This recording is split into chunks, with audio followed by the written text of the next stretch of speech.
Useless habit? Nope, that's a feature. Leg shaking, you're sitting and studying, working, and then, without you noticing, your leg starts to shake. Barely at first, then more rhythmic. You don't tell it to, it just happens. Other people notice and feel irritated. They label it instantly: restless, unfocused, impolite, a bad habit.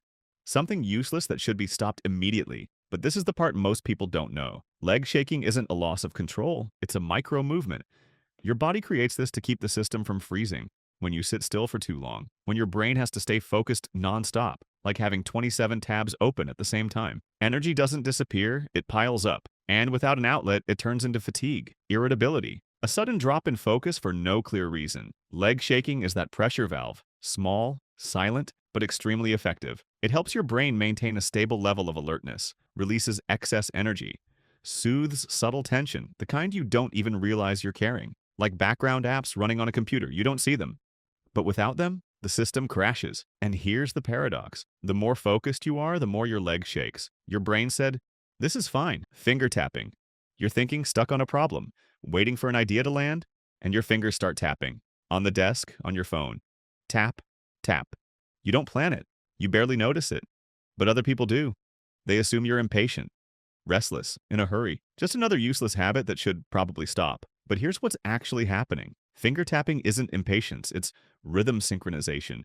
Your brain is creating a beat, a tiny external clock, because thinking isn't just about ideas, it's about timing.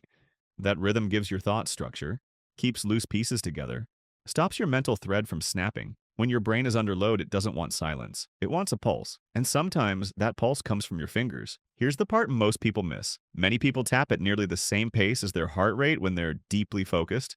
Not random, not nervous, regulated. In other words, your brain isn't impatient. It's turning on the metronome to prepare for the next idea. Pen clicking. Click, click, click. You don't even notice you're doing it. Waiting for a reply. Thinking through a problem. Sitting still while your brain refuses to. Everyone else notices immediately. Annoying, distracting. A bad habit you should stop.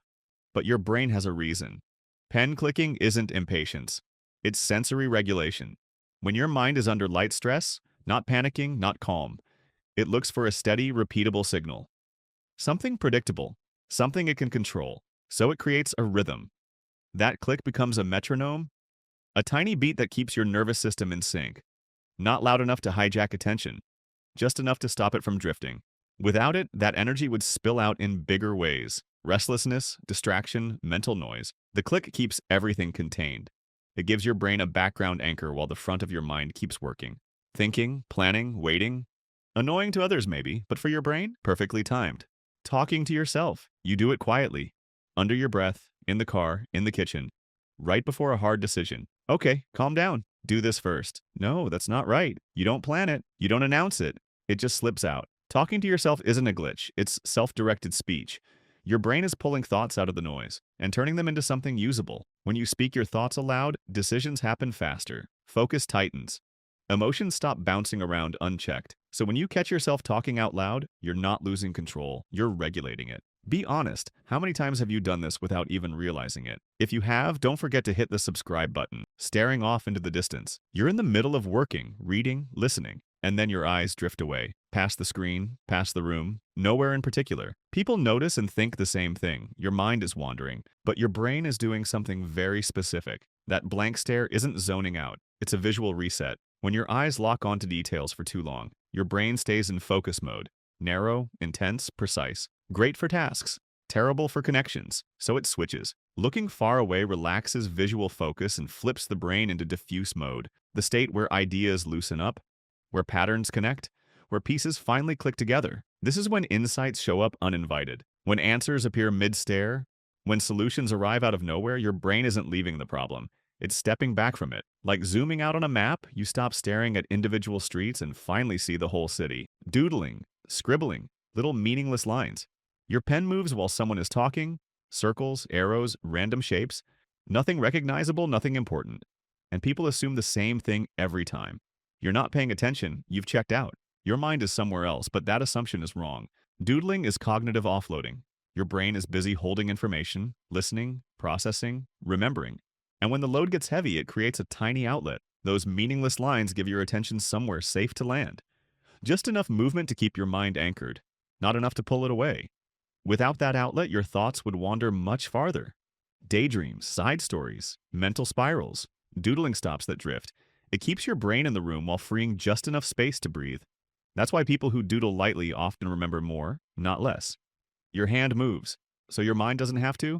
You're staying focused quietly, on purpose, one meaningless line at a time. Walking back and forth, you stand up without realizing it. One step, then another, across the room, around the desk, back again. People notice and think the same thing. Weird, unable to sit still, like walking somehow means you're not thinking clearly. But the fact isn't. Pacing isn't distraction, it's cognitive movement. When your body moves, your brain wakes up more space to work, blood flow increases, neural signals speed up, ideas start lining up instead of piling on top of each other. Sitting still locks thought in place. Movement loosens it. That's why hard decisions feel easier when you walk, why answers appear halfway across the room. Your brain isn't running away from the problem, it's changing angles. Walking creates rhythm, momentum, and momentum keeps thinking from stalling. This habit came from survival. Humans evolved to think while moving, scanning terrain, planning routes, making choices on the go. So when you find yourself pacing, you're not unfocused.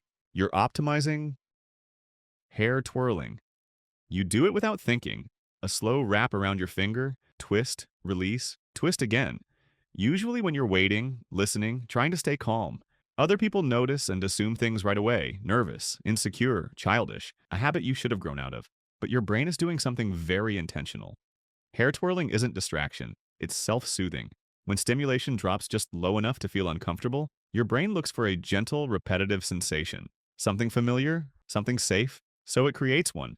The soft texture, the steady motion, the predictable loop. That repetition tells your nervous system nothing urgent is happening. You're okay. Stay here. It keeps anxiety from creeping in, prevents your mind from wandering too far, gives your focus something small to rest on while the rest of you stays engaged. Without it, that calm would be harder to hold. So when you catch yourself twirling your hair, you're not zoning out. You're stabilizing yourself. Lip biting. You catch yourself doing it without noticing.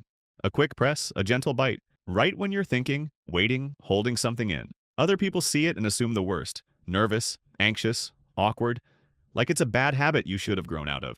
But your brain is doing the opposite. Lip biting isn't a flaw. It's a self-regulation signal.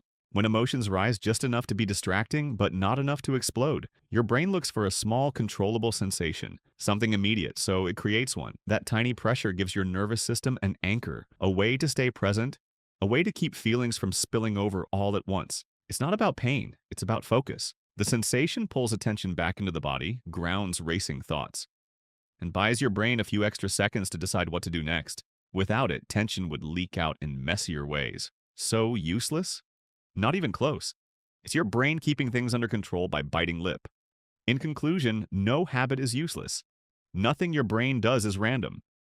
Please like, subscribe, and drop your useless habit in the comments.